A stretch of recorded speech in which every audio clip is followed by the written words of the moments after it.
আগেই স্ক্যানারে ছিল 12, এবার তালিকায় আরো 20। স্ক্যানারে রয়েছেন আরো 20 জন পুলিশ। শান্তনু সিনহা বিশ্বাসের জমি জালিয়াতিতে স্পেশাল 32।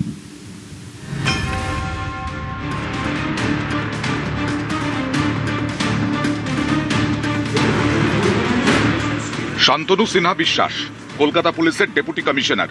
জমি কেলেঙ্কারি মামলায় গত 14ই মে তাকে গ্রেফতার করে ইডি।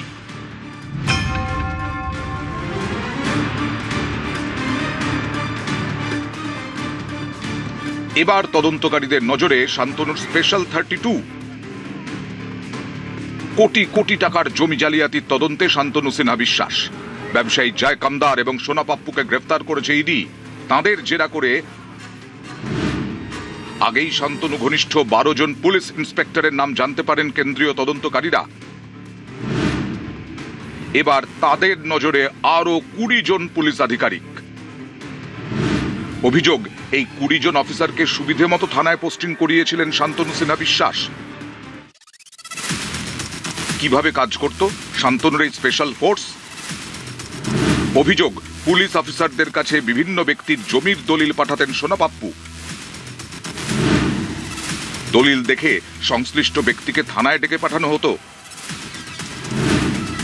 অভিযোগ, জমিতে সমস্যা রয়েছে বলে ওই ব্যক্তিকে ভয় দেখানো হতো। এরপর চাপ দেওয়া হতো কম দামে জমি বিক্রির জন্য।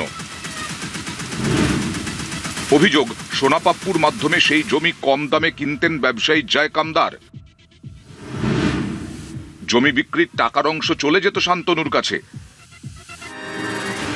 জমি জালিয়াতি মামলায় আগেই ইডি দাবি করেছে, শান্তনু ও তার পরিবারের সদস্যদের দামি উপহার পাঠাতেন জয় কামদার। সেই উপহারের তালিকায় কোটি টাকা মূল্যের একটি ঘড়ির সন্ধান মিলেছে। শান্তনুর এই নেটওয়ার্কের ব্যাপ্তি খুঁজতে নেমেই এবার ইডির নজরে স্পেশাল 32। সোমবার থেকে প্রত্যেককে তলব করে জিজ্ঞাসাবাদের প্রক্রিয়া শুরু করতে চলেছে ইডি আধিকারিকরা, এবং কিভাবে তারা এই জমি দখল করতো, কিভাবে কম দামে জমি কিনতো, এই গোটা বিষয়টা ইডির পক্ষ থেকে জানতে চায়। ক্যামেরায় মনোজ কুমারের সঙ্গে অনুপ চক্রবর্তী, নিউজ 18 বাংলা, কলকাতা।